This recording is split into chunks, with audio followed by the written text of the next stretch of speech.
This essay example, as well as thousands of others, is available in text format on our website for free and without registration. Simply Google Ivy Panda Free Essays. Gilgamesh versus modern-day hero. Similar characters comparison. The concept of heroism is considered to be one of the most disputable questions for a long period of time. Different people offer their own interpretations of this word and use various examples to prove the positions chosen. In fact, there are many interesting ways to understand and use the term hero, and one of them is to address literature and compare the opinions of professional writers. It is interesting to take literary examples from different periods, the stories about the heroes with supernatural abilities that are offered in the comic books during the Golden Age such as Batman or Superman, and the stories with more than 2,000-year-old history like the Epic of Gilgamesh. Of course, young people are more familiar with the events and traits discussed in the comic books. They know a lot, or at least hear something about such fictional characters like Batman and Superman. Many comics fans understand that the idea of a true hero is not new and has a long history. Still, not all of them know much about the roots of heroic characters, for example, about Gilgamesh and Enkidu from the Epic of Gilgamesh. It is possible to draw some parallels between the narratives introduced in Golden Age comic books and the Epic of Gilgamesh in order to learn more about our own understanding of heroism, our cultures, and a variety that may spawn these characters. The characters from the Epic of Gilgamesh help to realize a true essence of heroism as a concept and accept heroes as ordinary people who are able to develop good relations, set goals, and be obedient to the norms set by society. In comparison to such image of a hero, the ideas discussed in modern culture and the characters like Batman seem to be more aggressive and even provocative, as these heroes do not find it necessary to follow a certain order but make use of their skills and possibilities to improve the world they have to live in.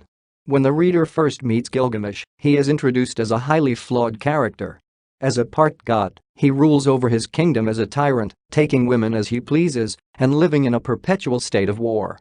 Enkidu, his equal, is sent to calm him, but he and Enkidu continue follow Gilgamesh's campaign of various conquests. When Enkidu dies, Gilgamesh decides to search for the secret of eternal life, only to be told that the life that thou seekest, thou wilt not find.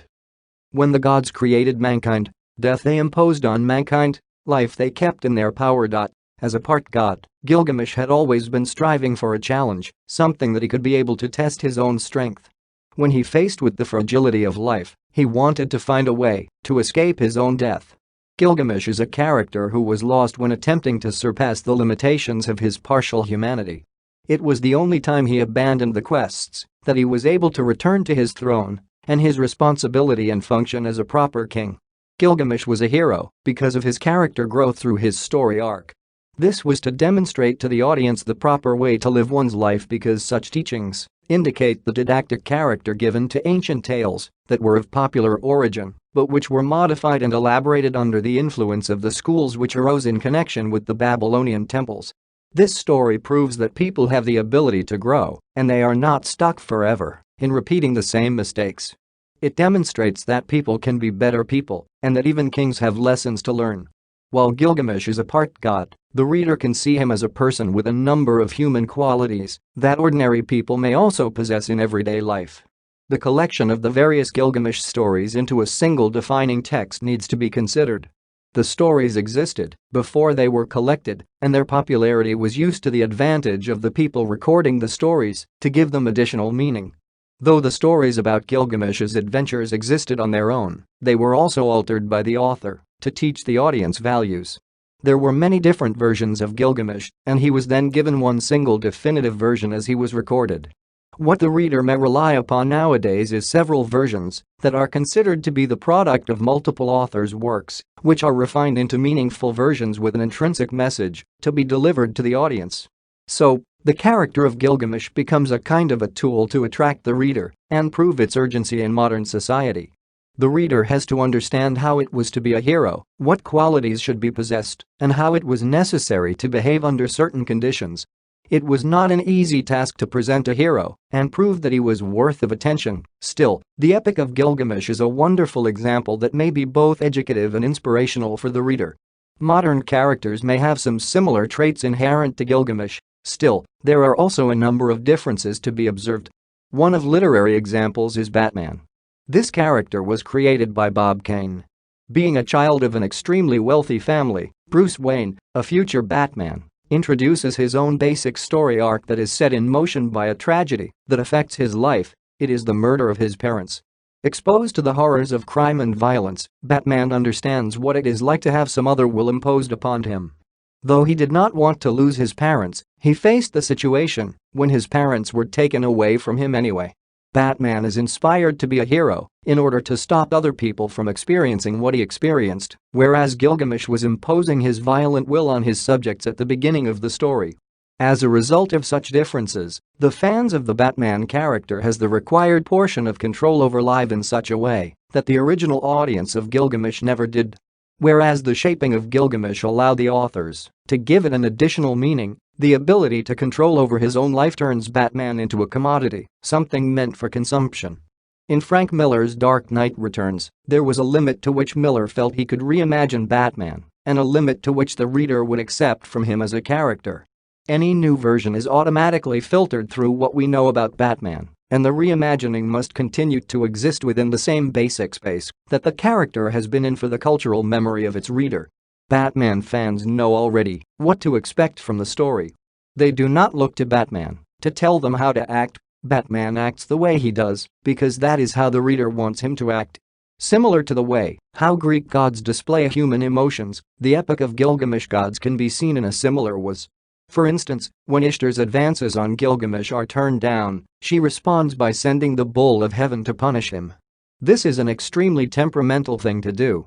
Ancient peoples needed reasons for why droughts and other catastrophes existed, but they also were demonstrating how they could not be blamed for acting out in petty manners if the gods themselves acted in such a way. Gilgamesh actions are also another way in which the ancient people attempted to explain their behavior.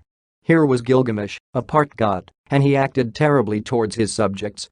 Of course, the story arc shows how he can be redeemed in the eyes of his people and ultimately is meant to be a way to instruct the audience. There is still that aspect to it, though, that shows that people can't be expected to act morally at all times when not even the gods themselves keep these rules. In Batman, however, the character wishes to seek justice, to correct everything that is wrong or inflicted by evil people. One of the main character's traits of Batman is refusal of killing people, even if he has to put himself in danger. He does want to ensure that some hoodlum that he tries to stop does not end up getting killed, whether it would have been his fault or not. This aspect of Batman's character is taken to the extreme in Frank Miller's Dark Knight Returns. After Batman's main nemesis, the Joker, attacks an amusement park and kills dozens of innocent people, Batman still is incapable of killing him, even though leaving the Joker alive means that he would inevitably kill more innocent people.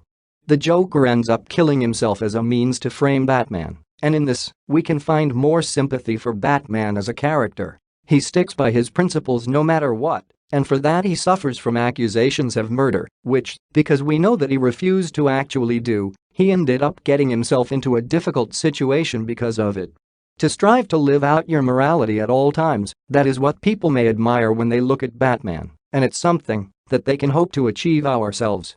Regarding the destinies of these two different characters, it is hard to believe that some similarities may be observed. Still, there are several things that unite Batman and Gilgamesh and prove that they both have the right to be called heroes. Batman is the hero who strives to be more important for the society than he is at the moment. He has to surpass his human limitations in order to become an appropriate part of the society on the one hand, and to be a superhero outside the society on the other hand. In this way, a parallel can be drawn to Gilgamesh, who, being part god, contains a number of human qualities. Gilgamesh understands that he cannot bring his friend, Enkidu, back to life. Still, he strives to find a way to be immortal. He finds immortality in a plant that will restore his youth, but he loses it to a snake. Then he looks upon his own kingdom and realizes that this is his ticket to immortality, the great works that he's leaving behind and the stories that will be told about him. Both heroes want to be something more than simply what they are. Their struggles to fight the reality and the desire to change their own lives make them similar, make them heroes and humans at the same time. In addition to a number of enemies in their lives, they define themselves as their enemies as well. They have to realize that they are not perfect and they have many things to strive for. This is why shows that true heroes should not have some supernatural powers or knowledge. What they should have is a desire to become better, to be developed, and to be accepted by society in the required way.